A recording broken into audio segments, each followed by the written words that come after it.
My name is Carrie. I'm 28 years old, and I'm dying in a basement my own sister locked me in. The darkness suffocates me worse than the pneumonia burning through my lungs. Heavy chains bite into my wrists and ankles, their rust mixing with my blood.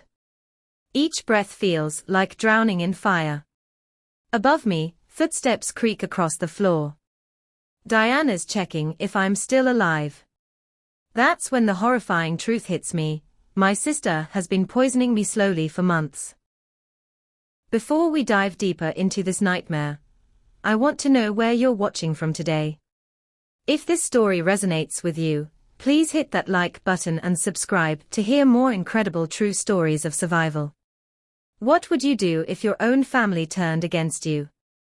Let's find out together as we unravel this shocking betrayal. 6 months ago, I thought Diana was my salvation. After my divorce from James left me emotionally shattered and financially drained, returning to my hometown felt like coming home to safety. Diana welcomed me at her doorstep with open arms and that warm smile I remembered from childhood. At 32, she seemed to have everything together: the beautiful colonial mansion our parents left us, a successful lawyer husband named Richard, and an enviable life of charity galas and country club luncheons. "Stay as long as you need, Carrie," she said, leading me to the guest room that overlooked Mom's rose garden. Family takes care of family. That's what Mom and Dad would have wanted. The mention of our parents brought fresh tears to my eyes. They'd died 3 years ago in a car accident on their anniversary trip to the mountains, leaving behind a considerable inheritance that Diana and I split equally. The estate was worth over $3 million, carefully invested and managed by the law firm where Richard worked. Diana insisted on taking care of me completely. She cooked every meal, bringing trays to my room when I felt too depressed to join them at the dining table. "You need to heal," she'd say, brushing off my attempts to help with housework or grocery shopping. "I've got everything under control."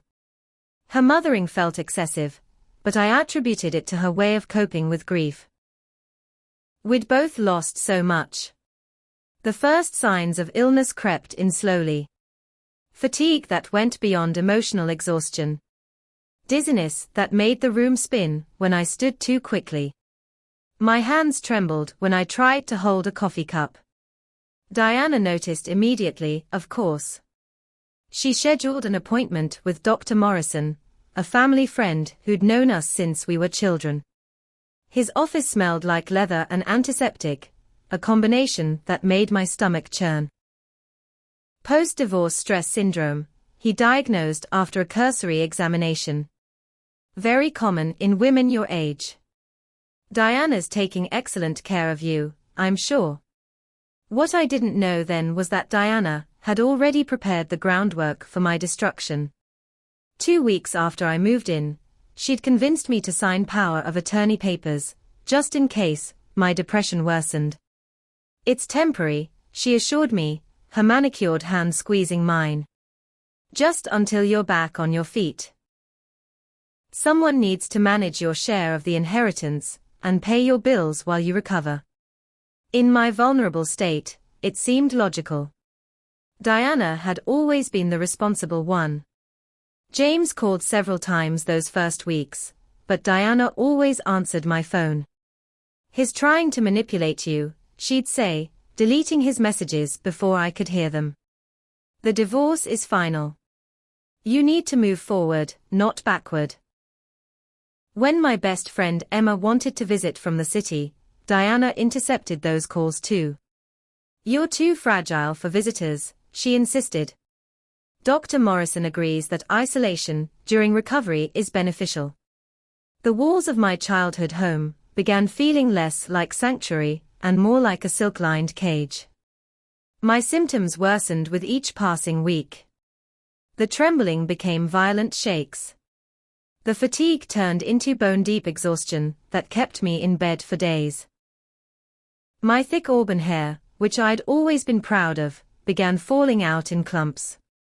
Diana would find me sobbing in the bathroom, surrounded by hair, and hold me while whispering reassurances.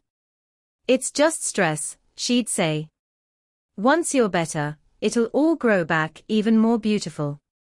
She controlled every aspect of my deteriorating life with surgical precision.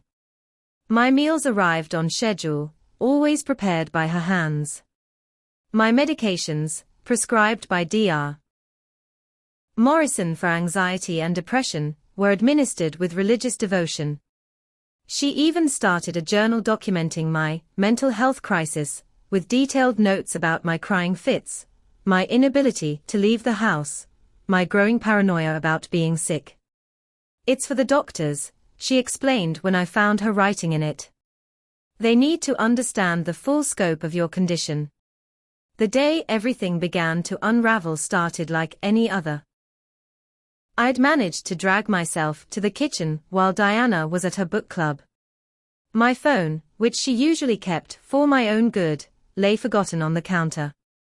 With shaking fingers, I accessed my voicemail.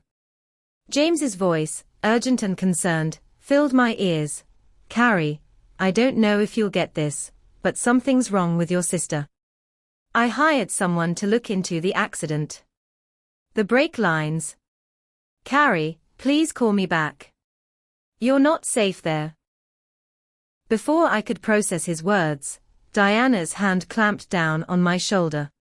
I spun around to find her standing there, book club abandoned, her face a mask of cold fury I'd never seen before. Without a word, she took my phone and smashed it against the marble countertop. As the pieces scattered across the floor, her composure returned like a switch being flipped. "Poor thing," she cooed, guiding my shocked form back to bed. "You're having another episode. Dr. Morrison warned me these paranoid delusions might happen. Let's increase your medication, shall we?" That night, as I lay in bed fighting the sedatives she'd forced down my throat, I finally understood the depth of my danger. My sister, my protector, my only family, was my executioner.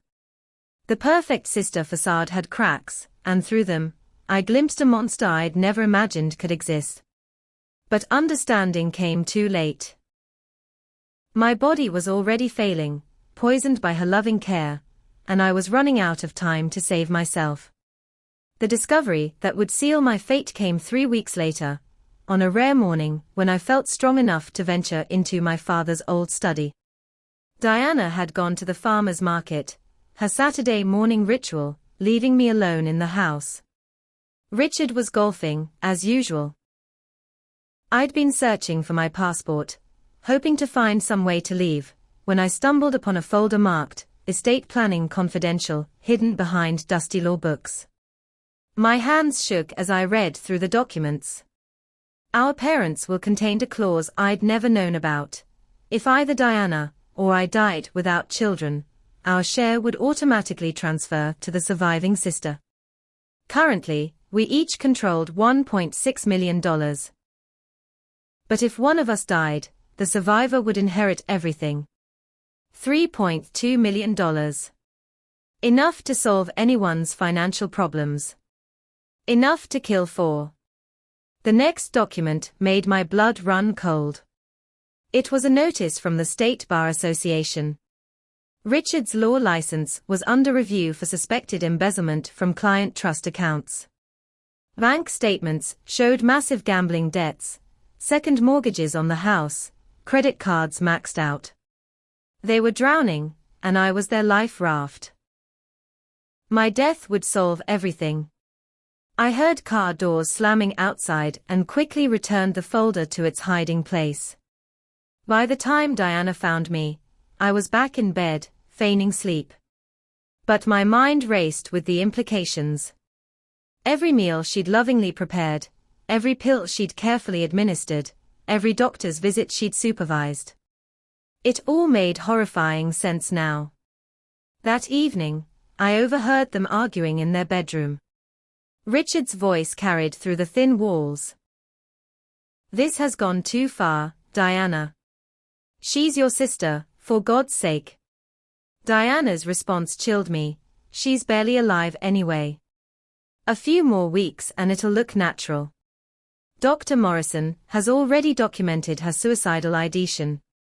No one will question it. Richard protested weakly. I didn't sign up for murder. Diana's laugh was sharp as broken glass. You signed up for it the moment you stole that money. We're too deep now. It's her or us. My condition deteriorated rapidly after that. The vomiting started, violent episodes that left me gasping and weak. My vision blurred, and strange rashes appeared on my skin. When Emma managed to reach the house phone, Diana told her I was receiving private psychiatric treatment and couldn't have visitors. She's made several attempts, Diana lied smoothly. We're doing everything we can to keep her safe from herself. The desperation drove me to attempt escape one afternoon. I waited until Diana was in the garden and forced myself down the stairs, each step an agony. My legs gave out just as I reached the front door. I lay there, helpless, my fingers inches from the doorknob, when Diana found me. For a moment, her mask slipped completely. The smile that spread across her face was pure predatory satisfaction. "Oh, Carrie," she said, dragging me back inside. "You really shouldn't exert yourself. You could hurt someone. Namely, yourself." That night, I couldn't keep down even water. While Diana was showering, I searched her bathroom cabinet with newfound determination. Hidden behind vitamins and supplements, I found a small bottle of white powder labeled ant poison arsenic trioxide. My stomach turned. How long had she been feeding me death disguised as care? How many of my symptoms were poison rather than stress? I stumbled back to my room and found Diana's journal where she documented my decline. Her entries painted a picture of a woman destroyed by divorce, spiraling into madness. She'd noted my refusal to eat, when I couldn't keep food down, my aggressive outbursts, when I tried to leave, my paranoid delusions, when I questioned my illness. She was creating a paper trail for my inevitable death, and Dr. Morrison was validating every word with his professional opinion. The next morning, I confronted her. It was a mistake born of desperation and fury. "I know what you're doing," I said, my voice hoarse from vomiting. "The arsenic. The inheritance. I know everything." Diana didn't deny it. Instead, she tilted her head like a curious bird studying a worm. "And who would believe you? The mentally ill woman who's been threatening suicide. The bitter divorcee who can't accept her sister's help. Even if you could leave this house, which you can't, no one would listen." She was right. She'd isolated me completely, destroyed my credibility, and documented my madness. When I lunged for my phone on her nightstand, she caught my wrist with surprising strength. "No more of that," she said calmly, then slammed the phone against my temple. Stars exploded across my vision as I collapsed. Through the ringing in my ears, I heard her speaking to someone, Dr. Morrison. "Yes, she's had another violent episode. I think we need to discuss involuntary commitment." I dragged myself to the bathroom and locked the door, buying precious minutes to think. In the mirror, I barely recognized myself. My face was gaunt, my eyes sunken, my skin sallow and marked with strange bruises. I looked like someone dying. Because I was. My sister had been murdering me slowly, carefully, methodically. And she was almost finished. Using eyeliner from a forgotten makeup bag, I wrote on the bathroom mirror, "Diana is poisoning me. Check the ant poison. She killed Mom and Dad too. Please help me." Then I waited for her to break down the door, knowing she would, knowing she'd clean away my message like she'd cleaned away every other trace of the truth. But maybe, just maybe, someone would remember seeing it. Maybe someone would question the perfect sister's perfect story when they found my body. The door splintered open under Richard's shoulder. Diana stood behind him, holding a syringe.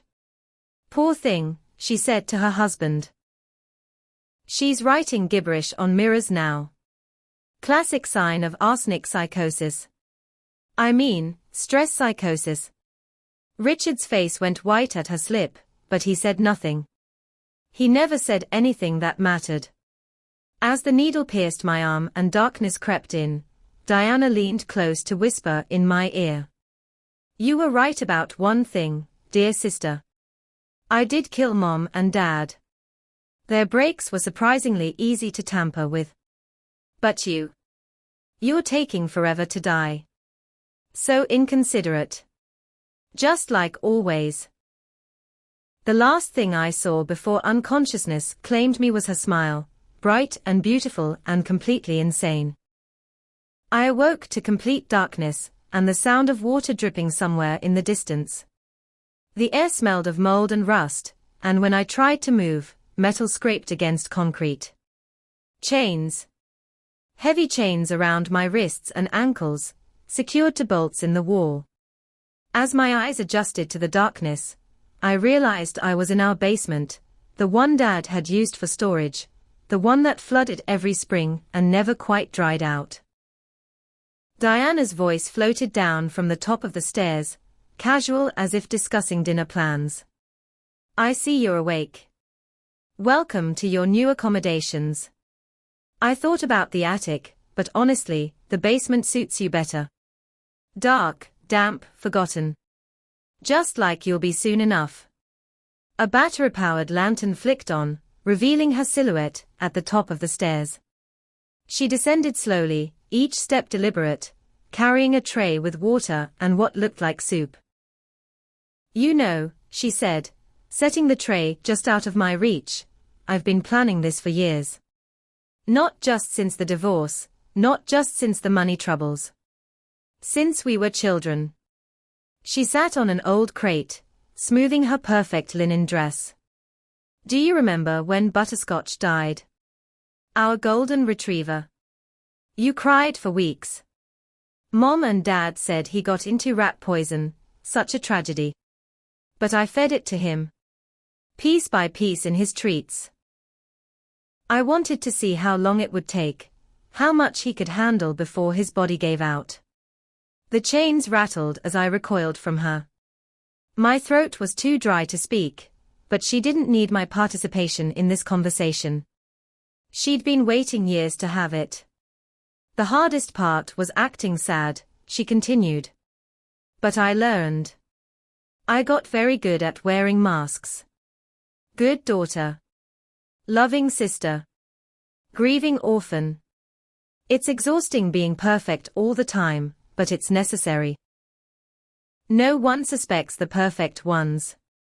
She pushed the tray closer with her foot, the chains just allowing me to reach it. The plan was simple.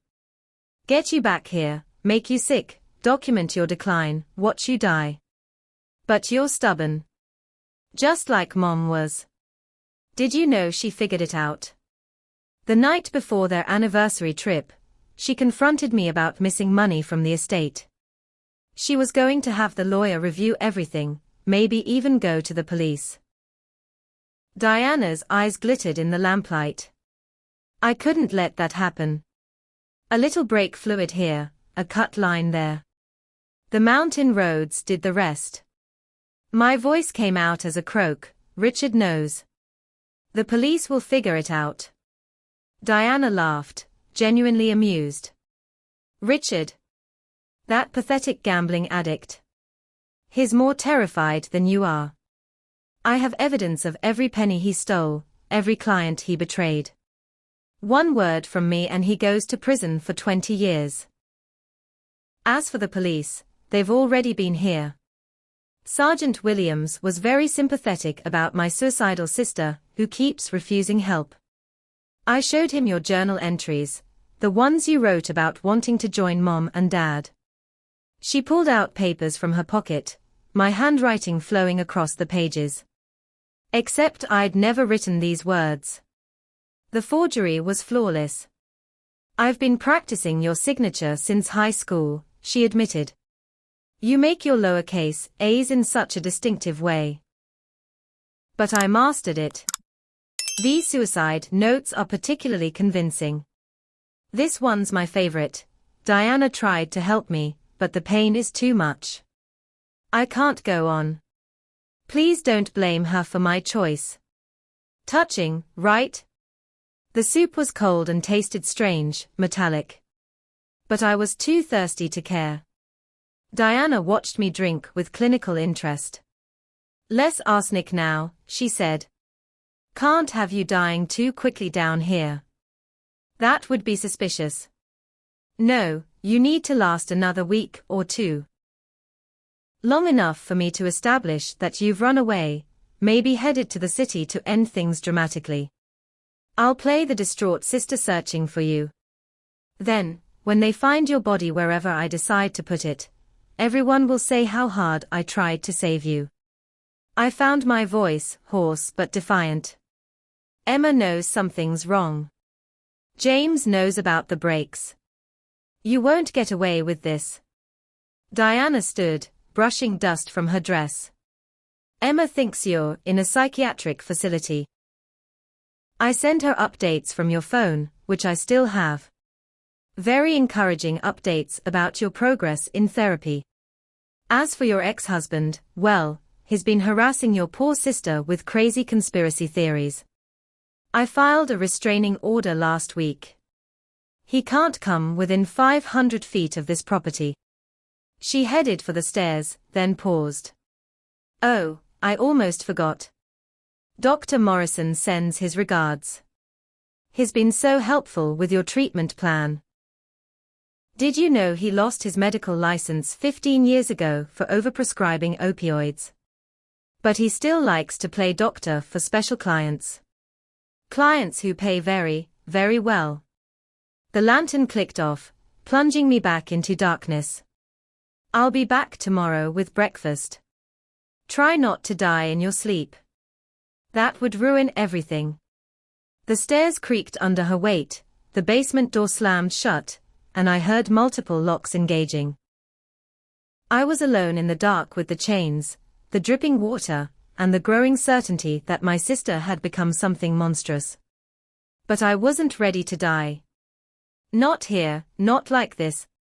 I tested the chains, feeling for weak points. Dad had taught us both to pick locks when we were kids, a fun party trick he'd learned in college. Diana might have forgotten, but I hadn't. My hair was matted and dirty, but I still had bobby pins holding back what was left of it. With shaking fingers, I pulled one free and began working on the lock mechanism. It was old, rusty, and my hands were weak from the poison. But I had nothing but time and the desperate will to survive. Each click of the mechanism was a small victory against the darkness. Hours passed. Or maybe days. Time lost meaning in the basement. Diana came and went, bringing barely enough food and water to keep me alive. Sometimes she'd talk, revealing more pieces of her twisted history. The nursing home where she volunteered. 3 elderly patients had died unexpectedly during her shifts. Always natural causes, always well-documented decline. She'd been practicing for me. My condition worsened despite the reduced arsenic dose. The basement's dampness seeped into my lungs, and soon I was coughing up blood. Pneumonia, I realized. The fever came next, making me hallucinate. Sometimes I saw our parents standing in the corner, warning me to hurry. Sometimes it was Butterscotch, tail wagging, leading me toward the stairs. But always I returned to the reality of chains and darkness, and my sister's measured footsteps overhead. On what might have been the 5th day, I finally felt the first lock give way. My left hand slipped free, blooded but mobile. I wanted to cry with relief, but didn't dare make a sound. 3 more locks to go. The bobby pin was bent nearly beyond use, but I had one more hidden in my tangled hair. This one would have to last. Diana seemed distracted during her next visit, barely speaking as she set down the daily rations. Good. Let her think I was broken, resigned to my fate. I kept my freed hand hidden, the chain wrapped around my wrist to maintain the illusion. When she left, I worked faster, driven by desperation and the knowledge that my body was failing. The pneumonia was winning. Each breath was a liquid struggle, each movement an agony. The second lock took 2 days. By then, I was delirious with fever, working more by muscle memory than conscious thought. Diana had stopped coming daily. Maybe she thought I was close enough to death. Maybe she was upstairs forging more suicide notes, planning where to dump my body. The thought of her getting away with it, of her living in our parents' house with their blood money, gave me strength I didn't know I had left. Late one night, or possibly afternoon, I heard voices upstairs. Not just Diana and Richard, but others. A woman's voice I didn't recognize, then another man. Diana's book club. A dinner party. The normalcy of it, the casual entertainment while I died beneath their feet, filled me with rage. I scraped at the floor with my free hand, finding a sharp piece of metal. A nail, old and rusty. Not much of a weapon, but maybe enough to leave a message. Using what little light filtered through the basement window, I scratched words into the wooden support beam near my chains. Diana killed Mom Dad Carrie. Check brake lines. Arsenic in kitchen. If I died here, maybe someone would see it. Maybe during renovations, or when they finally sold the house. It wasn't much, but it was all I had. The third lock broke, just as my fever reached its peak. I was seeing things clearly now, terrible clarity that comes before the end. 2 locks left and no more bobby pins. But my legs were free. I could move, crawl if necessary. The stairs seemed miles away, but I started dragging myself toward them, chains clanking with each movement. If Diana heard, if she came to check, it was over. But I was beyond caring. Death was coming either way. At least this way, I was fighting. That's when I heard it. A phone ringing. Not upstairs, but down here in the basement. The sound was muffled, coming from somewhere near the old storage shelves. With the last of my strength, I crawled toward it, following the ringtone like a lifeline in the darkness. The phone stopped ringing before I could reach it, but I'd pinpointed the source, a dusty box labeled Dad's Electronics, on the bottom shelf. My hands shook as I rifled through old calculators and obsolete gadgets until I found it. An ancient flip phone, the kind popular 15 years ago. The battery indicator showed 1 bar, maybe 2. How long had it been here, forgotten, but somehow still holding a charge? Footsteps above made me freeze. Heavy ones. Richard, not Diana. The basement door opened, and his silhouette appeared at the top of the stairs. Diana's at her therapist, he called down, his voice slurred. Drunk again. Thought you should know she's decided tomorrow's the day. Says you're weak enough now that a final dose won't raise suspicions. He descended slowly, gripping the railing. In the dim light from the doorway, I could see his face was haggard, eyes bloodshot. He looked like a man drowning in guilt and whiskey. I can't do this anymore, he muttered, sitting heavily on the bottom step. She wasn't supposed to die. You weren't supposed to die. It was just about money, quick and clean. But Diana. God, what she's become. Or maybe what she always was. I stayed silent, the phone hidden beneath my body. Let him talk. Drunk confessions might be my only chance at understanding the full scope of this nightmare. Richard pulled a flask from his jacket, took a long swallow. Did she tell you about Morrison's other patients? The ones at the nursing home? That was my first clue something was wrong with her.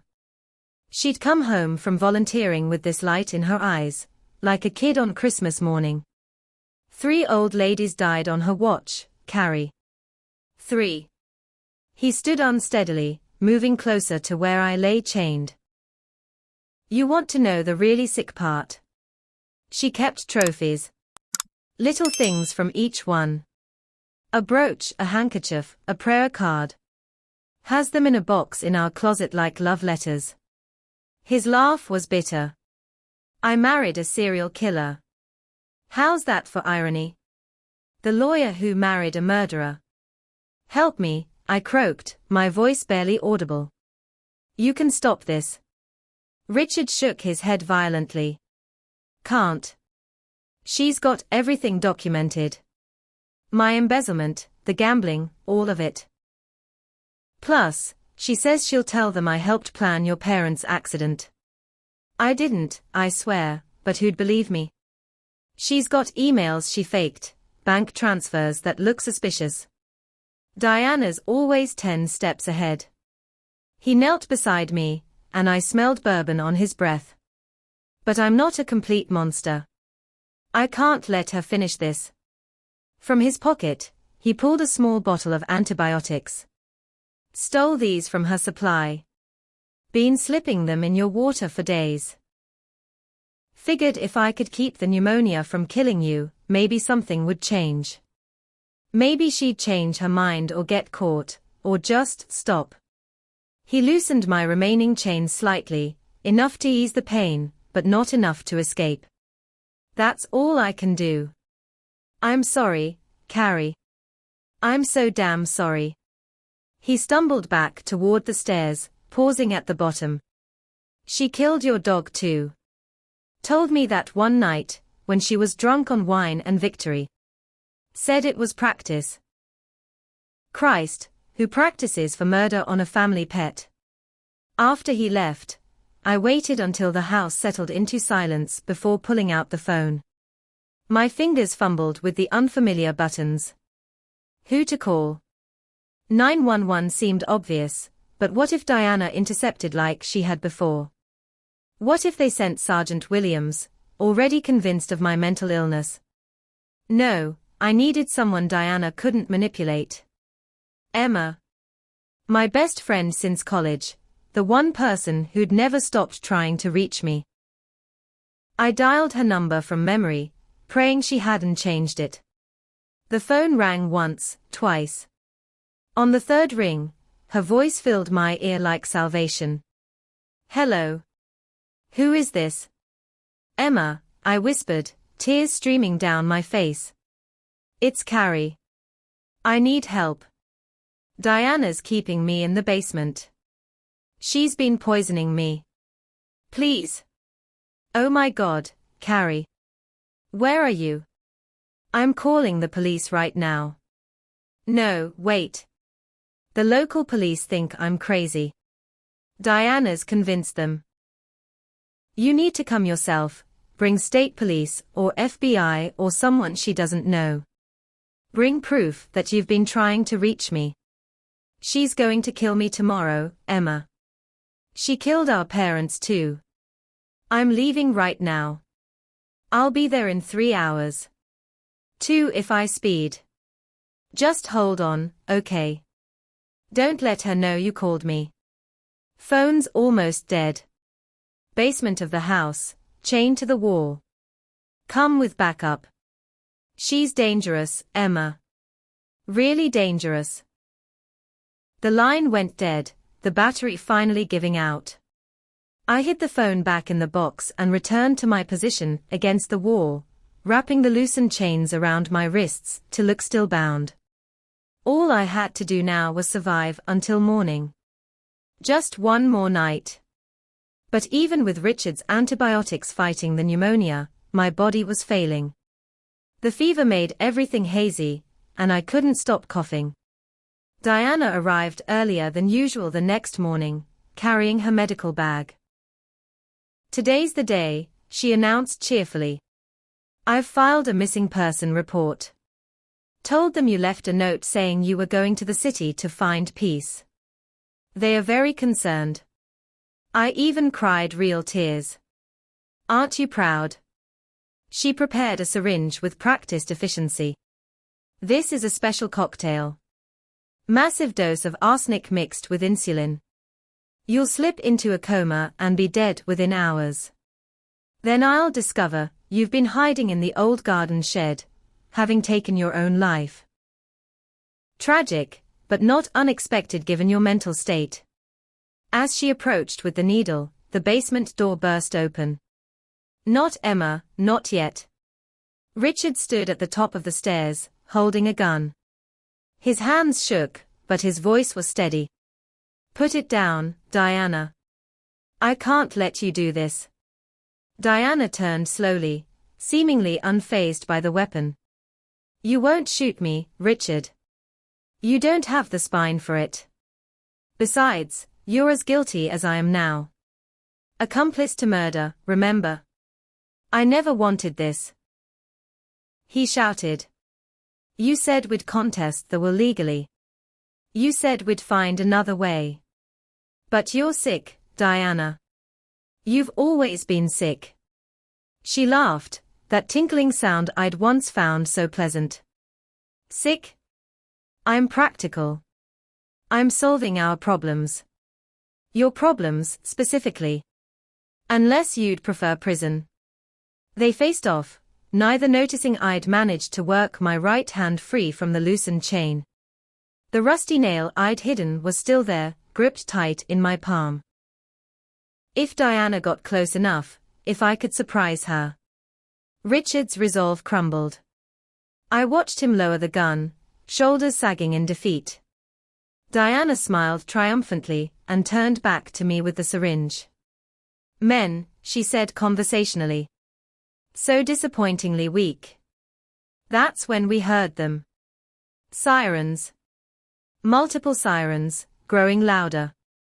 Diana's head snapped up, her perfect composure finally cracking. What did you do? She hissed at Richard. Nothing, he said, looking equally confused.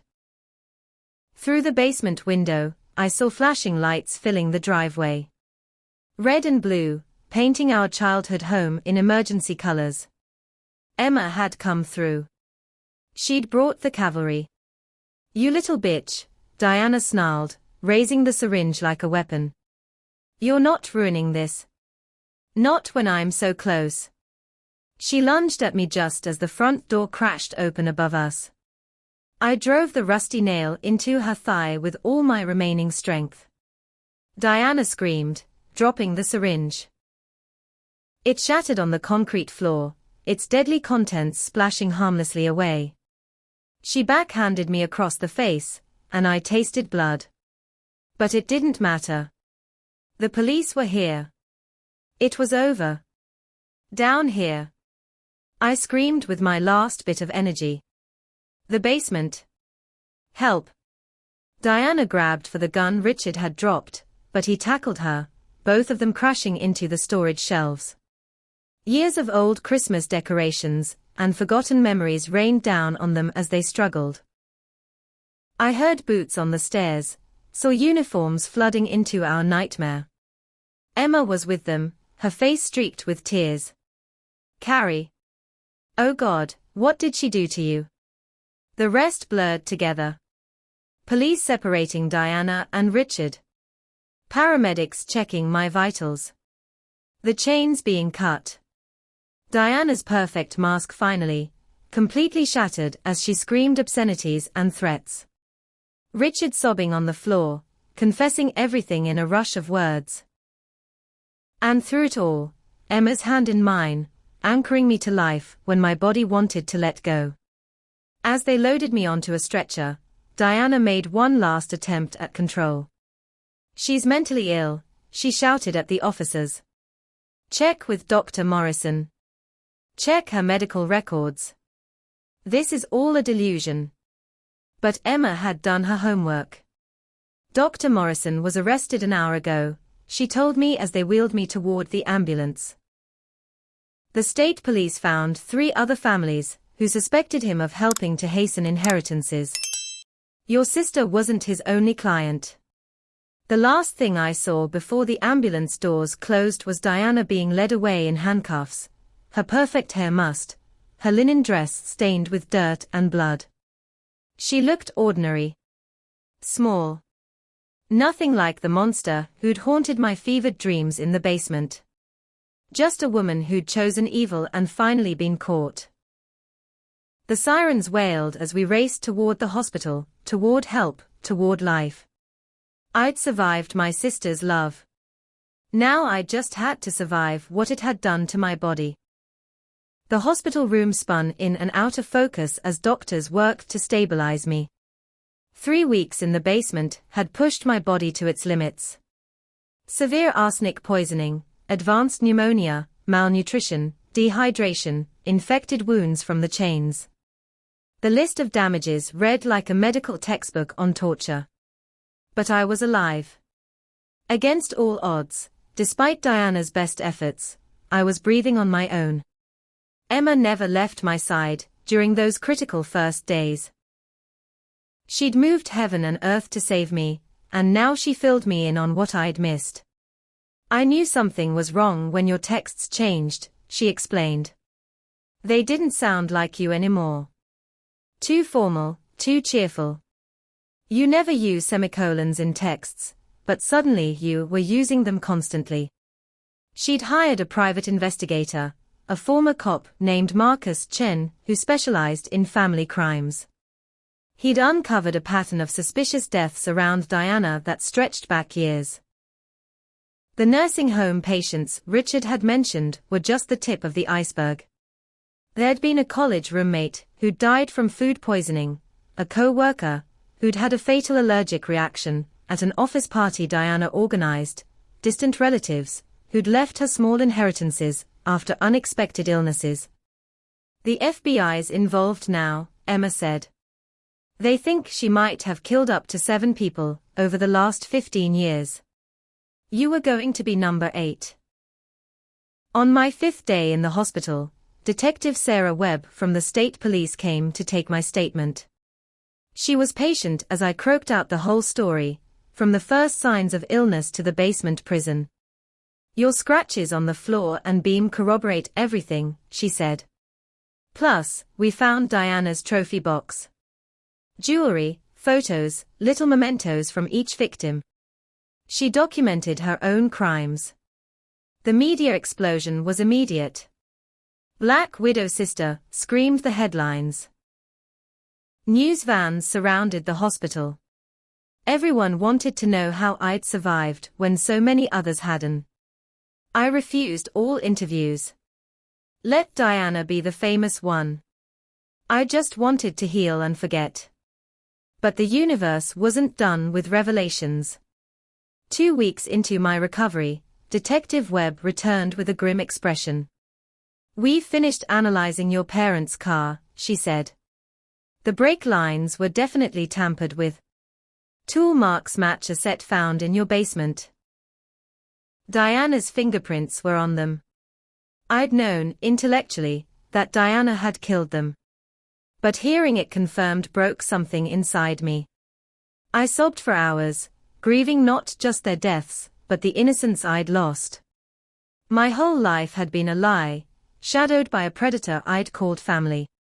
The trial preparations began while I was still recovering.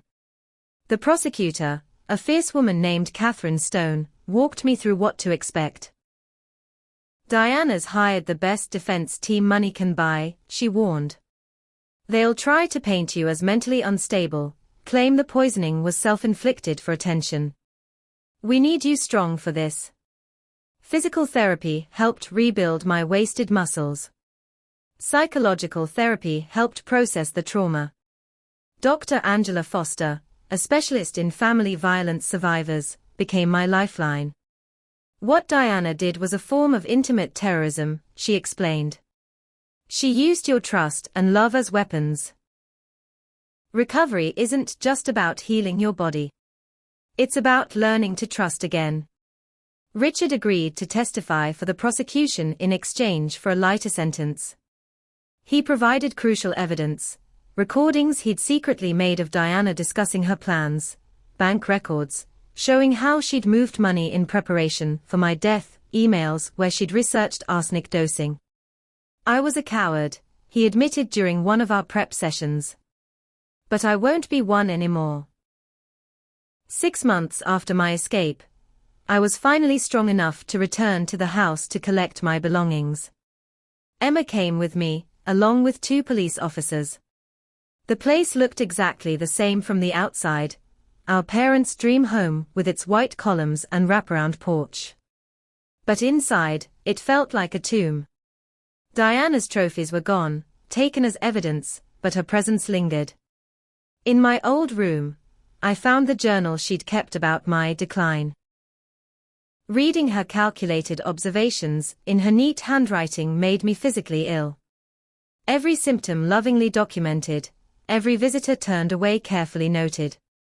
She'd been writing my obituary in real time. In the basement, crime scene tape still marked where I'd been chained. The scratches I'd left were photographed and catalogued, my desperate message preserved for the trial. I couldn't stay down there long. The smell of mold and rust brought back the suffocating darkness too vividly. Emma found me hyperventilating on the stairs and guided me back to sunlight. "Burn it down," I said, looking back at the house. "I don't care about the money. I can't own this place." We found more evidence that day. Hidden in the attic, Diana had kept detailed notes on each murder, written in code but decipherable. She'd rated her methods, critiqued her performances, planned improvements for next time. The nursing home patients had been practice runs. Our parents had been necessary removals. I had been the main event. The trial date approached like a storm on the horizon. Diana's lawyers filed motion after motion trying to suppress evidence, claiming illegal search and seizure, questioning my mental competency. Catherine Stone battled each one with fierce determination. "She's trying to manipulate the system like she manipulated you," she told me. "We won't let her." Diana herself maintained her perfect persona throughout the pretrial hearings. Hairstyled, makeup flawless, designer suits that suggested innocence and prosperity. She smiled at cameras, dabbed at dry eyes with tissues, played the wrongfully accused sister to perfection. Only when our eyes met across the courtroom did I see the monster beneath the mask. The cold calculation, the fury at being thwarted, the promise that this wasn't over. Dr. Morrison's testimony was damning. Offered immunity for cooperation, he detailed how Diana had approached him 5 years ago with a hypothetical about helping terminal patients die peacefully. How she'd paid him $50,000 to falsify my medical records. How she'd provided him with specific symptoms to document and treatments to prescribe. "I thought I was helping," he whimpered on the stand. "She said Carrie wanted to die, but couldn't admit it." The forensic evidence was overwhelming. Arsenic levels in my hair and nails that showed months of systematic poisoning. The tampered brake lines with Diana's fingerprints. The forged suicide notes compared to samples of my actual handwriting. The trophy box with items traced to each victim. Diana's own journal entries, decoded by FBI cryptographers, confessing to each murder in clinical detail. But the most damaging testimony came from an unexpected source. Diana's college roommate had survived the food poisoning that killed their third roommate. She'd stayed silent for 20 years out of fear, but my survival gave her courage to speak. "Diana did it," she testified. "She put antifreeze in Lauren's protein shakes. Said it would be funny to make her sick before the track meet.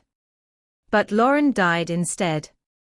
Diana threatened to do the same to me if I ever told anyone." The defense tried everything.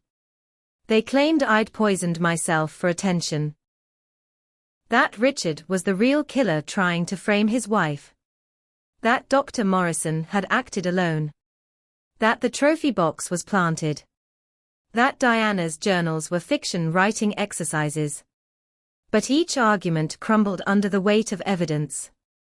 Diana took the stand on the trial's final day.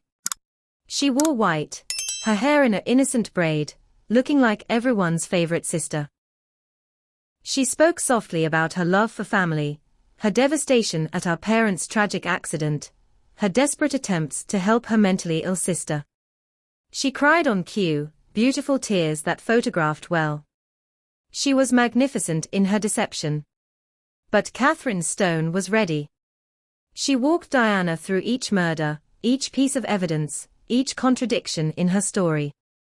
Diana's mask slipped incrementally with each question. The tears dried up. The soft voice hardened. By the time Catherine asked about Butterscotch, our childhood dog, Diana's transformation was complete. That stupid mutt loved Carrie more, she snapped. Just like everyone did. Perfect little Carrie, who could do no wrong. So yes, I killed it. So what? It was just practice. The courtroom gasped. Even Diana's lawyers looked stunned. She'd finally revealed herself, the predator who'd hidden behind perfection for so long. In that moment, the jury saw what I'd seen in the basement. A monster wearing my sister's face.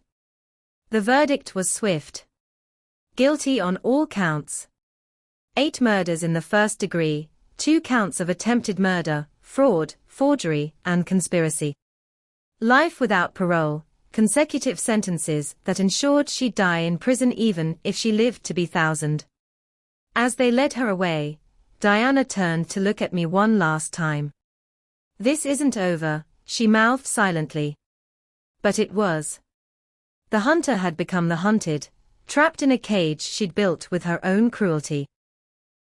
And I was finally, truly free. The aftermath of Diana's conviction brought a flood of revelations that painted an even darker picture of my sister's crimes. FBI investigators, following leads from her encoded journals, uncovered 3 more victims we hadn't known about. A maintenance worker at her college who'd accidentally fallen downstairs after reporting her for theft. A neighbor's teenager who'd died from tainted drugs at a party Diana hosted. An elderly aunt who'd left her $10,000 after a sudden heart attack during Diana's visit. 11 confirmed victims over 22 years, Detective Webb told me during one of our final meetings. She was methodical, patient, and completely without conscience. You're incredibly lucky to be alive. Richard's sentencing came 2 months after Diana's. He received 10 years for conspiracy and financial crimes, with possibility of parole in 6. During his allocution, he broke down completely. I was weak, he told the court. I let my addictions and greed blind me to what Diana really was. But when I saw Carrie in that basement, when I realized Diana enjoyed the killing itself, not just the money, I couldn't be part of it anymore. I'm sorry for everything. Dr. Morrison faced his own reckoning. 25 years for his role in the murders, plus permanent revocation of any medical credentials. During the investigation, authorities discovered he'd been helping wealthy families manage inheritance issues for over a decade. 4 other elderly patients had died under suspicious circumstances while under his care. Their families, who'd suspected foul play, but couldn't prove it, finally got justice. The financial aftermath was complex. With Diana's assets frozen for victim restitution, and Richard's gambling debts consuming their property, the family home went into foreclosure. I could have fought to keep it, but I didn't want it. Too many ghosts walked those halls. Instead, I worked with prosecutors to ensure victim families received compensation from Diana and Richard's remaining assets. My own inheritance, the money Diana had killed for, felt tainted. After much soul-searching and therapy with Dr. Foster, I made a decision. Half went to establish a foundation for survivors of family violence, particularly those targeted for financial gain. The other half I kept, not for luxury, but for security and the ability to help others heal. Emma became my business partner in the foundation. Her investigative skills and my lived experience created a powerful combination. We developed resources for recognizing signs of intimate family violence, funded safe houses for those escaping dangerous relatives, and provided legal assistance for survivors fighting their abusers in court. 1 year after the trial, I received an invitation to speak at a national conference on family violence. Dr. Foster encouraged me to accept. "Your story could save lives," she said. "People need to know that predators don't always look like monsters. Sometimes they look like the people we trust most." The conference hall was packed. Survivors, advocates, law enforcement, medical professionals, all gathered to learn and share. As I stood at the podium, my hands shook slightly, but my voice was strong. I told them everything. The slow poisoning. The gaslighting. The isolation. The basement. The survival. My sister was beautiful, charming, and helpful, I said. Everyone loved her. She volunteered at nursing homes, organized charity events, cared for her sick sister. No one suspected that beneath her perfect exterior lived a serial killer who viewed human life as an obstacle to wealth. The response was overwhelming. Dozens of people approached me afterward with their own stories of family members who'd tried to kill them for money, control, or simple sadistic pleasure. Many had never been believed. Some were still fighting for justice. All carried scars, visible and invisible. That's when I met Mark. He was running a workshop on trauma recovery for male survivors, his own story etched in the careful way he moved through the world. His brother had tried to kill him for their parents' life insurance when they were teenagers. He'd survived, testified, and dedicated his life to helping others heal. "You were brave to speak," he said over coffee between sessions. "It gets easier, but it never gets easy." Our friendship developed slowly, built on shared understanding of betrayal by blood. Mark never pushed, never assumed. He simply existed in my orbit, steady and safe, until I was ready to let him closer. Our first real date came 18 months after the trial, a quiet dinner where we talked about everything except our traumas. It felt like rebellion, choosing joy despite what we'd survived. Diana, meanwhile, adjusted poorly to prison. I received reports from victim services about her activities. Multiple disciplinary actions for manipulating other inmates. Attempts to poison a cellmate using cleaning supplies. Constant letters to media outlets proclaiming her innocence. She was exactly what she'd always been, a predator looking for prey. Those letters she sent me came monthly at first, then weekly. I never opened them, following Dr. Foster's advice to maintain no contact. But their existence haunted me, these missiles of manipulation launched from behind bars. Finally, Emma suggested a ritual burning. We built a fire in her backyard and fed each unopened letter to the flames. With each envelope that burned, I felt chains I hadn't realized I still carried falling away. The 2-year anniversary of my escape brought unexpected news. Diana had been diagnosed with pancreatic cancer, aggressive and advanced. The prison doctors gave her 6 months. Victim services asked if I wanted to be notified of changes in her condition. I said no. She was already dead to me in every way that mattered. But the news triggered a complex grief. Not for the sister who'd tried to kill me, but for the sister I'd thought I had. The one who'd taught me to ride a bike and braided my hair for prom. Had that person ever existed, or had it all been performance? Dr. Foster helped me understand that both could be true. Diana had been capable of mimicking love even if she couldn't feel it. The kindnesses might have been strategic, but I'd experienced them as real. I was allowed to mourn the illusion while celebrating the monster's demise. Mark proposed on the 3rd anniversary of my escape. Not romantic, perhaps, but meaningful. You survived hell on this day, he said. Let's make it also the day you chose happiness. The ring had been his grandmother's, a survivor of different, but equally terrible circumstances. She always said the best revenge against those who try to break us is to live beautifully. 3 months before our wedding, I received word that Diana had died. Alone, fighting to the end, claiming innocence with her last breath.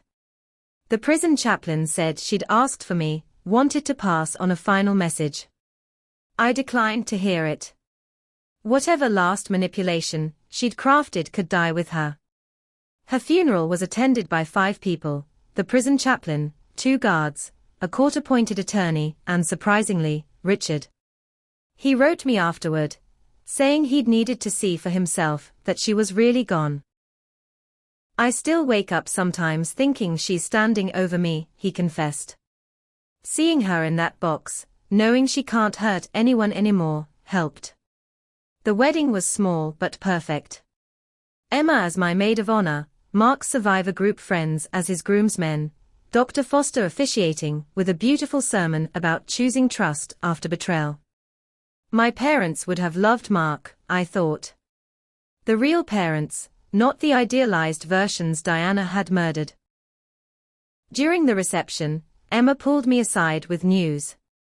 The foundation had received its largest donation ever, anonymous, but traced to a law firm handling estates. The note just said, "For all her other victims," Emma said. We never discovered the donor's identity, but I suspected it was someone Diana had hurt who'd never come forward. Another survivor finding their own way to fight back. As Mark and I danced at our reception, I marveled at the journey. 5 years ago, I'd been dying in a basement, chained and poisoned by someone who should have loved me. Now I was dancing at my wedding, surrounded by chosen family, building a life dedicated to helping others escape their own monsters.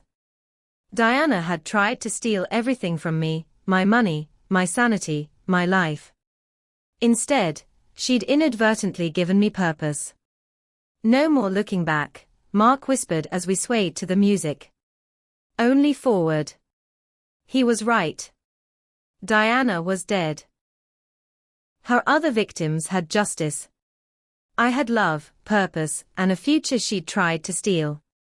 The girl who'd crawled across a basement floor, fighting for one more day, had become a woman who helped others find their own strength to survive. The scars would always be there. Physical ones from the chains and needles.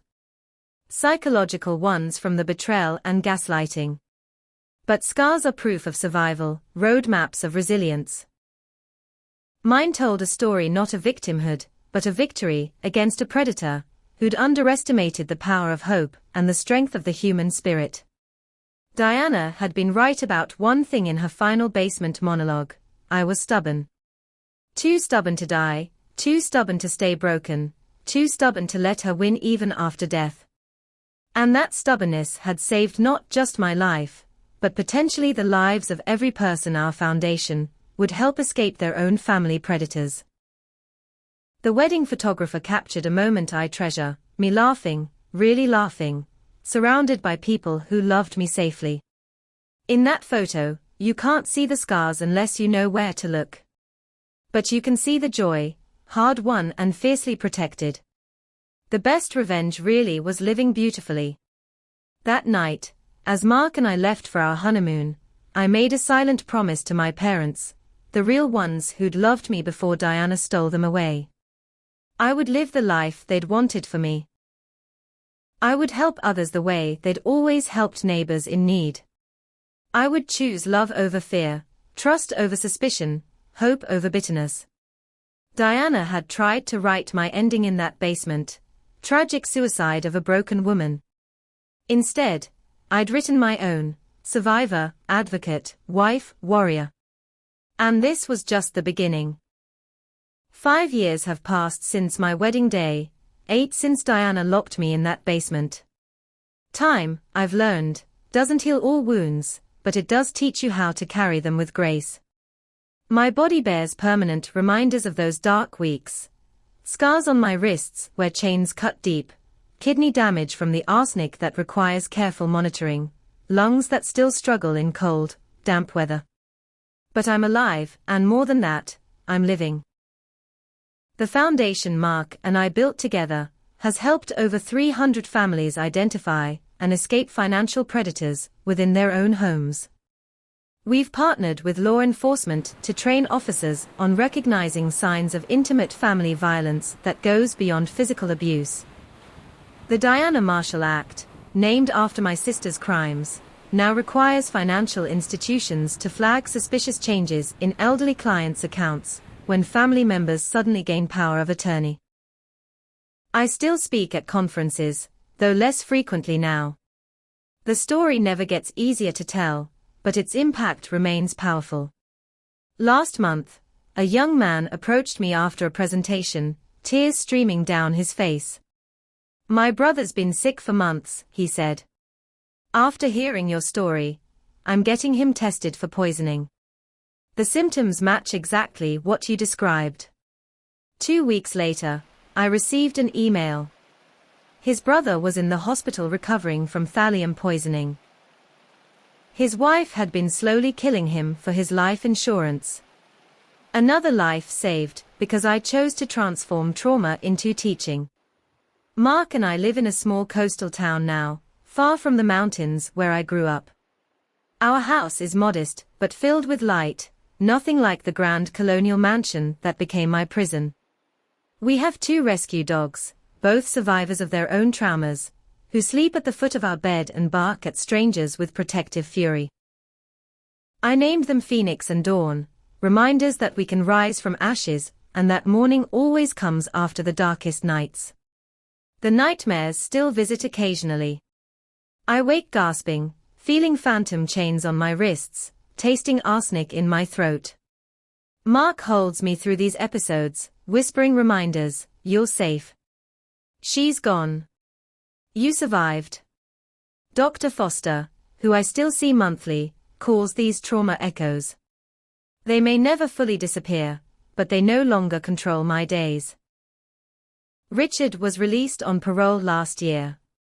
He sent a letter through his parole officer, asking if he could apologize in person. After much deliberation and discussion with Dr. Foster, I agreed to meet him in a public park, Mark by my side. The man who sat across from us looked decades older than his 50 years. Prison and guilt had carved deep lines in his face. "I think about it every day," he said, hands shaking as he held a coffee cup. "How I almost let her kill you. How I was too weak, too selfish to stop it sooner. I know apologizing changes nothing, but I needed you to hear it from me. I'm sorry, Carrie. For everything. I didn't forgive him that day.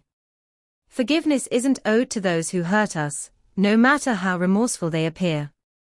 But I told him about the foundation, about the lives saved, because his testimony helped convict Diana. Make that your penance, I suggested. Help others avoid becoming what you became." He now volunteers with a program for gambling addicts, sharing his story as a warning of how addiction can lead to unthinkable choices. The strangest part of healing has been learning to trust my own body again. For so long, every symptom was suspect, every illness potentially sinister. A simple cold would send me spiraling, convinced someone was poisoning me again. It took years of therapy and patient medical care to rebuild that basic trust in physical sensations. Now I can have the flu without flashbacks, though I still prefer preparing my own meals. Emma remains my closest friend and fiercest protector. She married a wonderful woman named Janet 2 years ago, and I stood as her maid of honor. During her wedding speech, she said, "Carrie taught me that love isn't just about the easy moments. It's about showing up when someone needs you most, believing them when the world doesn't, and fighting for them when they can't fight for themselves." There wasn't a dry eye in the room.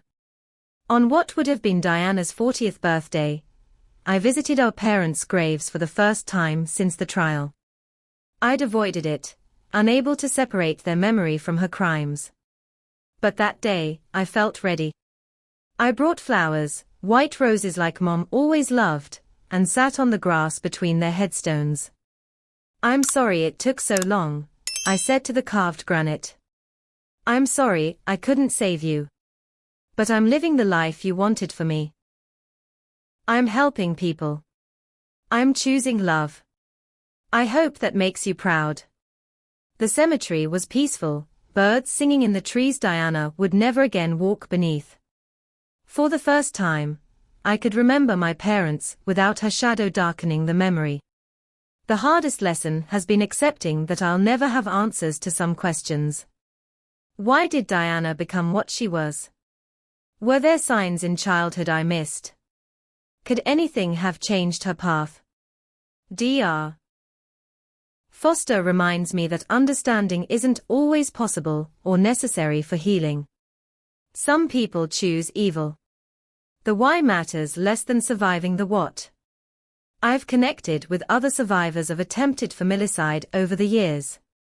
We share a unique understanding, those of us who've looked into familiar faces and seen death staring back. There's comfort in not having to explain the particular grief of losing someone who's still alive, the confusion of mourning a relationship that was apparently never real. We trade coping strategies and dark humor that would horrify others, but helps us process the absurdity of surviving our own families. The Foundation's work continues to expand.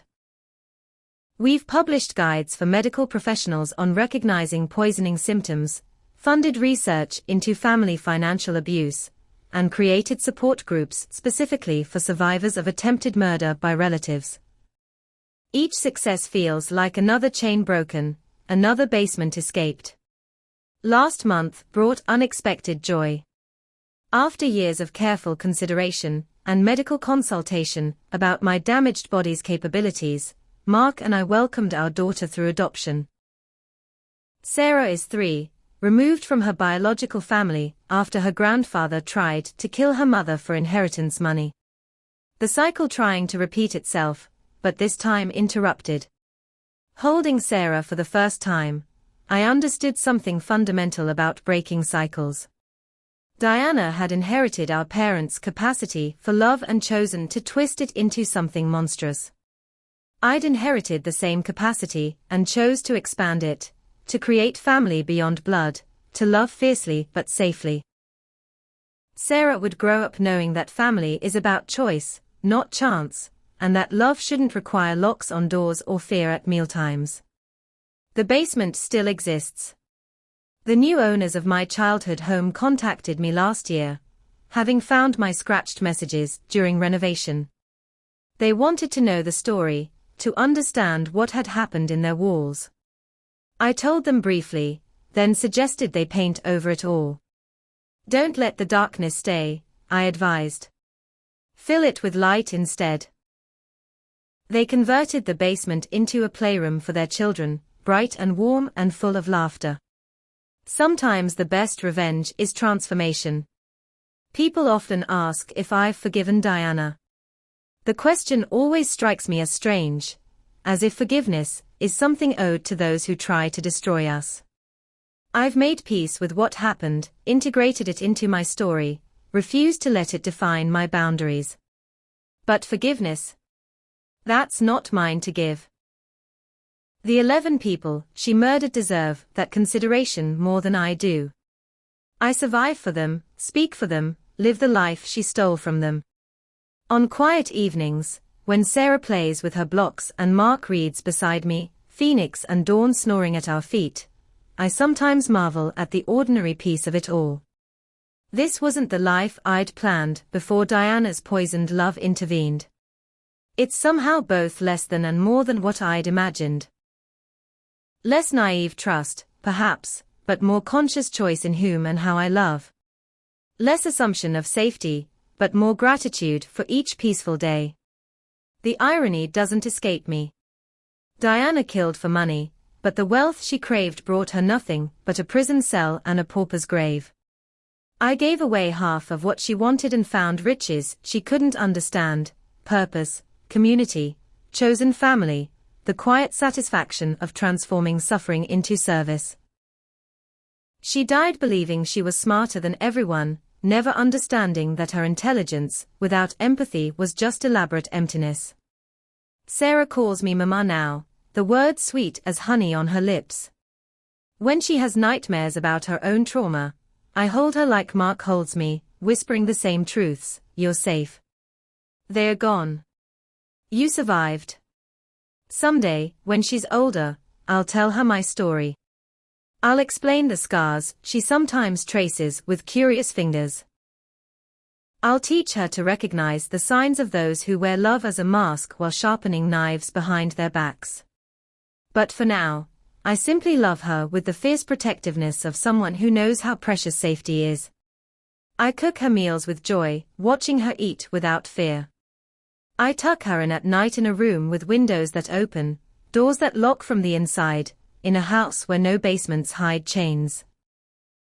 I give her the childhood Diana stole from me, not perfect, but genuine, not performed but truly felt. The story could end here, with this peaceful evening, this chosen family, this life rebuilt from poisoned ashes. But that would imply the work is done, the healing complete, the mission accomplished. The truth is more complex and more beautiful.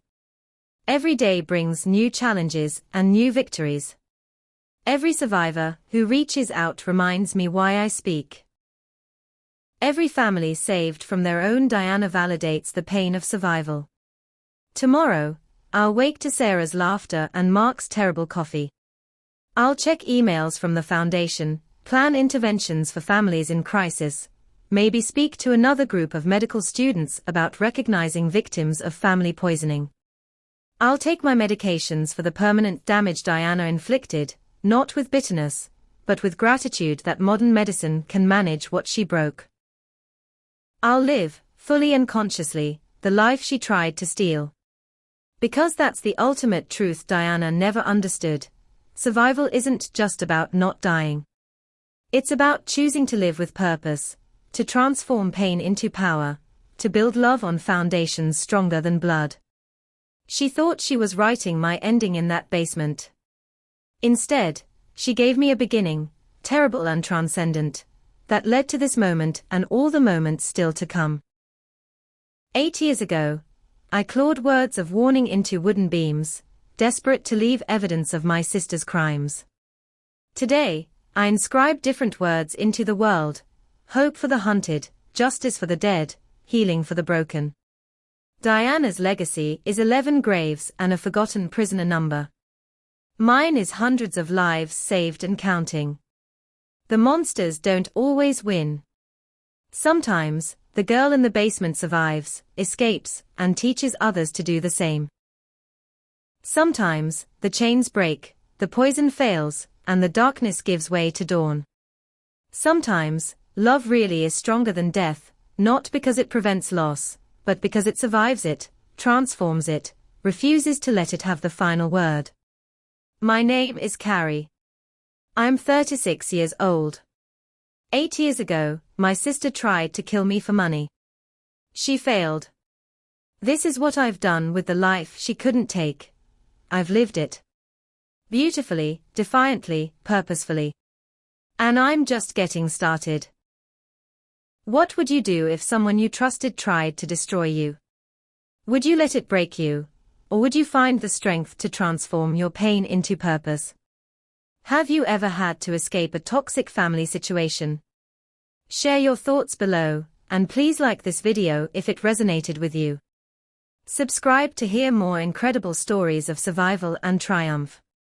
And if you know someone who might need to hear this message, please share it with them. Sometimes knowing you're not alone is the first step toward escape. Thank you for listening to my story. Remember, you are stronger than your circumstances, braver than your fears, and worthy of a life free from abuse. Until next time, choose love, choose life, choose yourself.